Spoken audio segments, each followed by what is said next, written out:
The story begins by introducing a woman named Serum. Serum was none other than a dangerous vampire. At present, Serum was searching for some werewolves, also known as lichens. Her mission was to completely eliminate the lichens.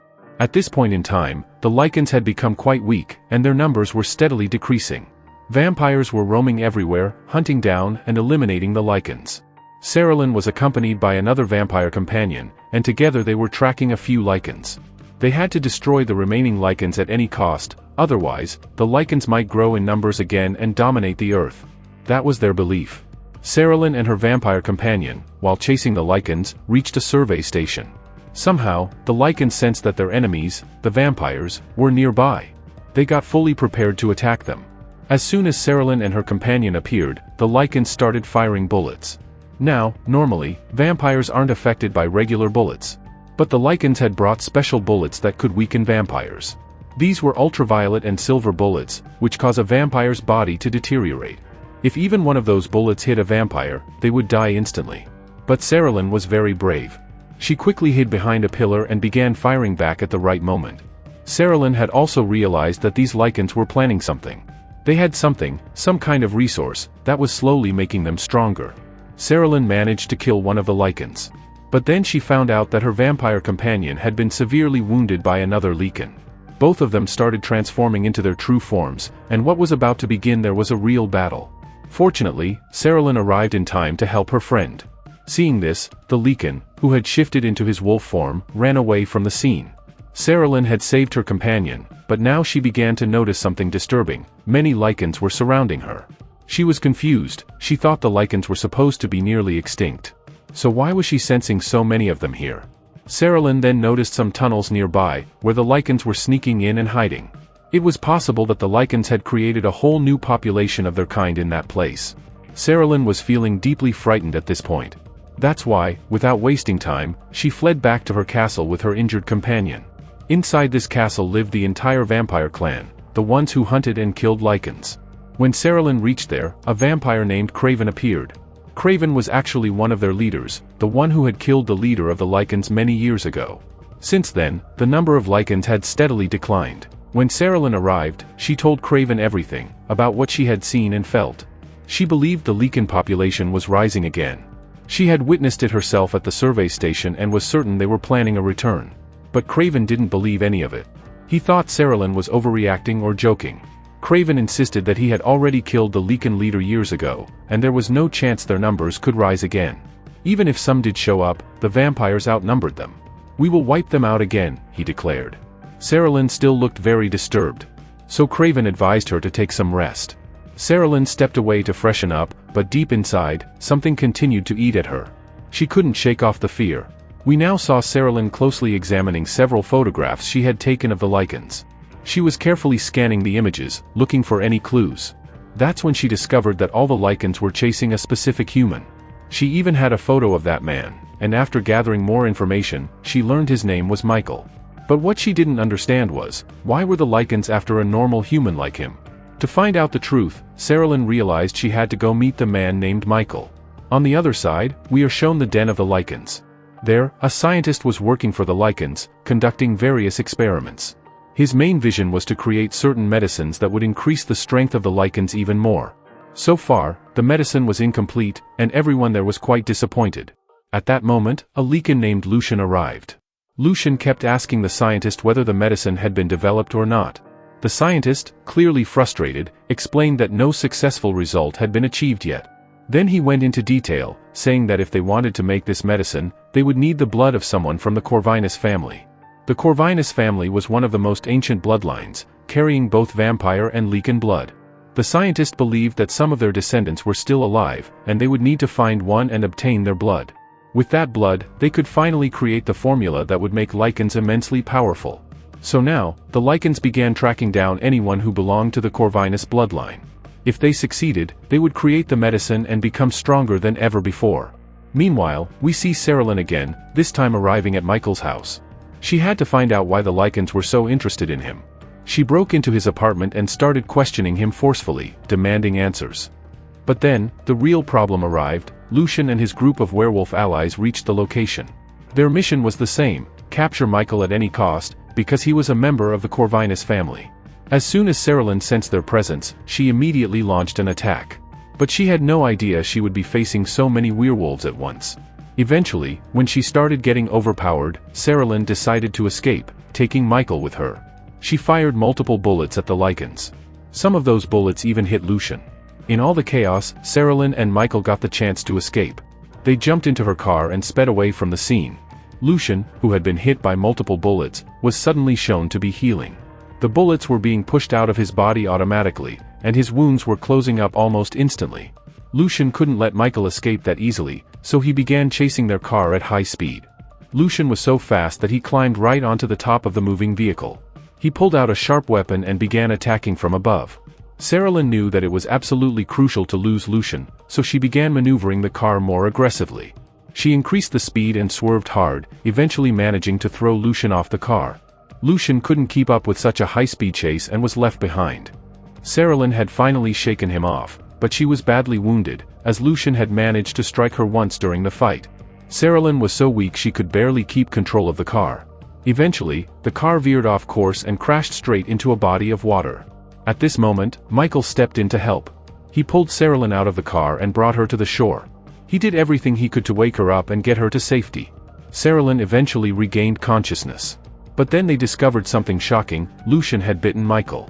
Because of that, Michael began to grow extremely weak and eventually collapsed, unconscious. On the other side, we see Lucian again, this time looking extremely pleased as he returns to his scientist allies. When asked by the scientist, Lucian revealed that he had brought back a blood sample. It was none other than Michael's blood. With Michael's blood, they could now create the long-awaited medicine. The scientist wasted no time and immediately got to work. After many hours of effort, the formula was finally completed. This medicine could now make all Lycans much more powerful than ever before. But they had no idea just how much destruction this new power could bring. We're then shown Serilyn again, bringing the unconscious Michael back to her vampire base. Slowly, Michael regained consciousness and thanked Serilyn for saving his life. But when the other vampires, especially Craven, found out that Serilyn had brought a human to their base, he became furious. He didn't want their vampire secret to be exposed to the outside world. Serilyn directly told Craven that they were attacked by a group of Lycans, and in order to save Michael, she had no choice but to bring him back. If she hadn't done that, the Lycans would have killed him, and her life would have also been in danger. She made it clear that if she hadn't acted, Michael would already be dead. In fact, Serilyn even revealed that Lucian himself had attacked them, the same Lucian that Craven claimed had been killed many years ago. Craven completely denied this, saying it wasn't possible. "I killed Lucian years ago, he cannot be alive," he insisted. Craven refused to believe anything Serilyn was saying and told her to forget all about it. But deep down, Serilyn began to doubt Craven. She could no longer trust anything he said, not without proof. By now, Serilyn had grown very suspicious of Craven. So, to uncover the truth, she entered the restricted archives, a section filled with ancient texts documenting the history of vampires and Lycans. She picked up a book related to this history. It contained many old records and secrets. She began reading the book and discovered that the war between vampires and Lycans had been going on for many years. Serilyn even read about Craven, how he, along with other vampires, had supposedly killed the Lycan leader Lucian. All of this was clearly documented in the book, which made Serilyn begin to doubt her own beliefs. According to the records, after killing Lucian, Craven brought back parts of his body as proof. The book even included illustrations showing the specific marks that had been made on Lucian's body. It also mentioned a locket that Craven used to carry. Upon seeing the sketch of it, Serilyn felt a strange sense of familiarity. After focusing for a moment, she realized it was the same locket she had seen on Lucian's body during the recent encounter. This could only mean one thing: the incident from years ago had been a deception, and Craven and Lucian had once been allies, possibly still working together today on a massive secret plan. Serilyn didn't know who to trust or how to expose this truth, but she knew that justice had to be served. She then entered a sacred chamber, where the preserved bodies of the 3 vampire elders were kept. These elders were brought back to life every few centuries to lead the vampire race forward. According to tradition, Marcus was supposed to be awakened next. But Serilyn decided that Victor should be revived first, because he was the one who had turned her into a vampire and she believed he would truly seek justice. Without informing anyone, Serilyn entered the chamber and began the revival ritual. She first drew a small amount of her own blood and poured it into the chamber. Even a few drops of blood were enough to begin the resurrection process. Before long, Victor's body started to come back to life, and as he awakened, he saw all of Serylin's visions. Through her memories, Victor understood the full situation, including the shocking truth that Lucian was still alive. This was a grave threat to the vampire community. Victor then asked Serylin why she had broken such a sacred rule by reviving him early. That's when Serylin finally confessed. "I believe Craven and Lucian are secretly allied. They formed a partnership and have been working together, continuing their hidden plan all this time. This plan could very well be against us vampires," Serylin said. Meanwhile, Craven had also realized that sooner or later, all his secrets were going to be exposed.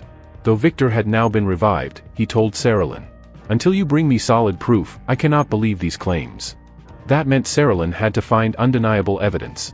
We are then shown Michael, who had started noticing changes in his body. These changes were happening because Lucian had bitten him. This meant that Michael was no longer a normal human. Within a few days, he would completely transform into a powerful Lycan.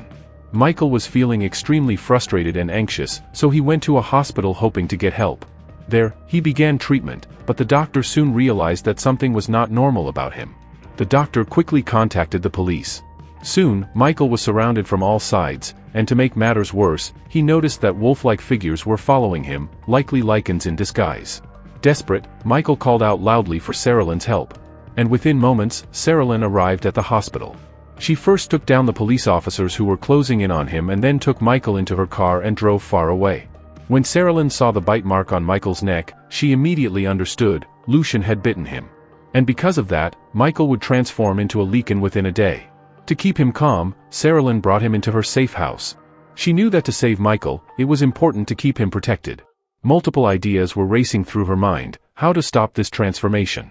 If she failed, in the end, she might be forced to kill Michael. The most shocking development came when a dangerous group of Lycans attacked the location where Michael and some scientists were hiding. But Serylin couldn't back down. She had one advantage, the silver nitrate bullets. With them, she could kill a Lycan in just one shot. While protecting Michael, Serylin launched a fierce counterattack. None of the Lycans were able to stand against her.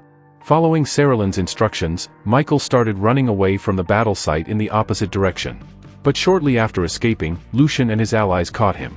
Meanwhile, Serylin had almost eliminated all the Lycans, but she captured their scientist and brought him back to her base. She wanted to present him as a witness in front of Victor. Victor, who was furious, demanded the truth from the scientist. He asked, "What are you Lycans planning together?"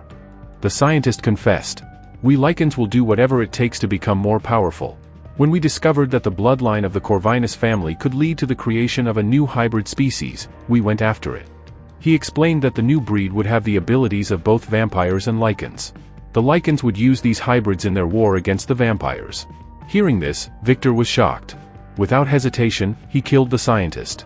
Victor then ordered Serylin, "Go to the Lycans' lair. Kill both Lucian and Michael." At that time, Lucian had kept Michael imprisoned, conducting various experiments on his blood. It seemed like their plan was about to succeed. Meanwhile, Craven was also shown to be present at the Lycans' hideout, proving that Serylin's suspicion was absolutely right. Craven had been secretly allied with Lucian for years. But now they were all on high alert, because they had learned that Serylin was coming with a group of vampire warriors to attack. The Lycans prepared for the counterattack. Serylin cleverly infiltrated the Lycan lair. Any Lycan that came in her way was shot down with silver nitrate bullets. Craven grew terrified, especially upon realizing that Victor had also come with her. He knew how powerful Victor was. In a panic, Craven suddenly attacked Lucian, trying to make it look like he wasn't aligned with him. He hoped that if Lucian was dead, no one would know the truth about their alliance. But just then, Serylin and her team arrived and attacked Craven directly. He was brutally beaten. Even Victor was ready to deliver the final blow and end Craven's life once and for all. Just then, Victor revealed something shocking to Serylin, that he, too, had been involved in these crimes. Years ago, a sacred rule was made. Vampires and Lycans would not drink human blood. But Victor had always been fond of human blood. In fact, he had brutally killed Serylin's mother and father. However, when he looked at Serylin, she reminded him of his own daughter. That's why he didn't kill her. Instead, he infected her, turning her into a vampire and inducting her into the vampire community. Victor then killed Craven, throwing him aside. But suddenly, Craven's body began to change. He was transforming into his true Lycan form. At the same time, Lucian also came back to life. And now, he wasn't going to spare anyone.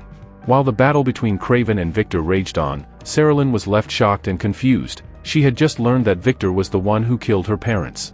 She had never imagined this. Meanwhile, the experiments on Michael had succeeded.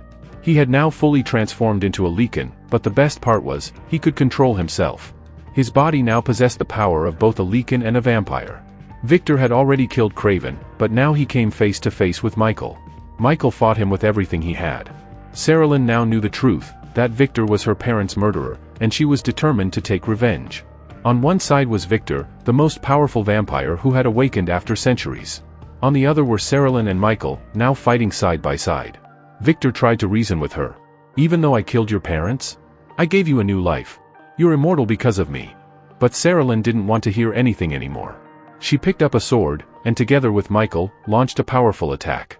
As Michael distracted Victor, Serilyn struck, cutting him down. Victor was finally dead. Serilyn and Michael looked at each other, smiling. The war was over. Or so they thought. Because just then, it was shown that the scientist who had been killed earlier, his blood had started leaking into the chamber of Marcus, the second vampire elder. If that blood reached him, Marcus would be revived.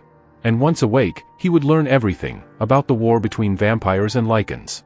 It was said that Marcus was the most dangerous vampire of all, and no one had ever been able to defeat him. What would he do once awakened? No one knew. But for now, this story ends here.